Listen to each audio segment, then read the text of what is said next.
உங்களை தான் நான் தப்பு. ஏன்னா ஆல்ரெடி அவங்க 45% கிராஸ் பண்ணிட்டாங்க. ஆல்ரெடி 115 தொகுதிகளில் அவங்க லீடிங்கில் இருக்காங்க. அப்புறம் எதுக்கு அவங்க கூட்டணி? இன்னும் ஒரு 2 சீட்டு 3 சீட்டு அது எலெக்ஷனுக்குள்ள அதை கவர் பண்ணிட முடியும். என்ன நினைச்சிட்டு இருக்கீங்க? அவங்களுக்காக சில பேர் சர்வே எல்லாம் தேர்தல் இன்னும் நடக்கல, தேதியா அனௌன்ஸ் பண்ணல, லீடிங்ல போயிட்டு இருக்காங்க. மக்கள் ஆதரவு அந்த அளவுக்கு இருக்குதுங்க. உங்களுக்கு தெரியல.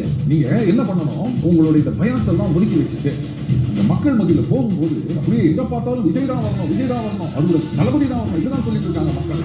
அப்போ ஆல்ரெடி 115 கிராஸ் பண்ணிட்டாங்கன்னு போது எதுக்கு 2 சீட்டுக்கு அலை என்ன பேசுறீங்க? மக்களே, ஏப்ரல் 23ஆம் தேதி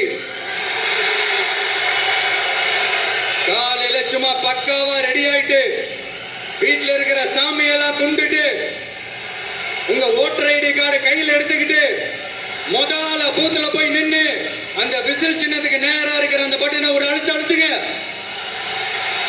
இது ஒரு தலைமுறைக்கான ஒரு தேர்தல், உங்களுக்கான தேர்தல். எப்பேற்பட்ட வசதியான வாழ்க்கையா இருந்தாலும் எல்லாத்தையும் தூக்கி எறிஞ்சிட்டு உங்களுக்காக மட்டுமே வந்திருக்கிறேன். உங்களுக்காக நன்றி கடன் செலுத்துறதுக்காக மட்டுமே வந்திருக்கிறேன். அத்தனை வழிகளையும் தாங்கிக்கிட்டு உங்களுக்காக மட்டுமே வந்திருக்கிறேன். ஒரு நாளும் பொய் சொல்லி உங்களை நான் ஏமாத்தவே மாட்டேன். இந்த 4 முனை போட்டி, 40 முனை போட்டி, எத்தனை முனை போட்டின்னு எத்தனை உருட்டினாலும் இங்க 2 முனை போட்டி மட்டும்தான்.